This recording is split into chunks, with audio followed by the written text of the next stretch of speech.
ஸ்திரீகளின் பேர் மரியாள்.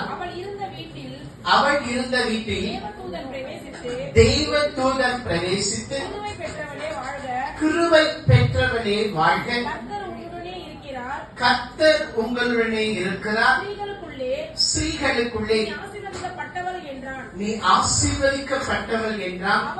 அவளோ அவனை கண்டு அவன் வார்த்தையினால் கலங்கி இந்த வாழ்த்துதல் எப்படிப்பட்டதோ என்று சிந்தித்துக் கொண்டிருந்தார்.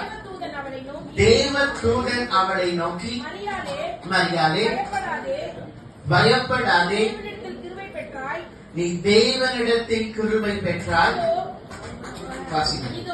இதோ நீ கர்ப்பவதியாகி ஒரு குமாரனை பெறுவாய், அவருக்கு இயேசு என்று பெயரிடுவாயாக, அவர் பெரியவராயிருப்பார். ஒரு தேவதூதன் கன்னி மரியாளிடத்திலே அனுப்பப்படுகிறார். அவர் ஒரு என்ன காரியத்தை கொண்டு வர, ஒரு அறிமுகத்தை கொண்டு வருகிறார். ஒரு வார்த்தையை சொல்லுகிறார், நடக்க போகிற வார்த்தையை சொல்லுகிறார். அது மாத்திரமல்ல, இயேசு கிறிஸ்து எப்படிப்பட்டவர் என்கிற ஒரு அறிமுகத்தை சொல்லுகிறார். அவர் சொல்லுகிற அந்த முதல் அறிமுகம் என்னவென்றால், அவர் பெரியவர். பக்கத்தால் சொல்லுங்க, அவர் பெரியவர்.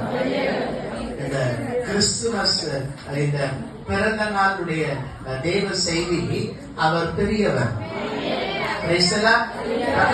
சொல்லுங்க, அவர் பெரியவர். அவரை நீங்க பெரியவரா பாத்தீங்கன்னா அவருக்கு கூட பெரியவராய் இருப்பார்.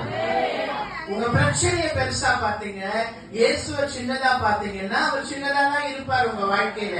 உங்களோடு கூட இருக்கிறவர் பெரியவர் என்று நீங்கள் அதை விசுவாசிக்கும் பொழுது, பிலீவ் பண்ணும் பொழுது, என் கூட இருக்கிறவர் பெரியவர்ல அப்படின்னு சொல்லிட்டு நீங்க விசுவாசிக்கும் பொழுது, பெரிய பிரச்சனை கூட உங்க வாழ்க்கையில சின்ன பிரச்சனையாக.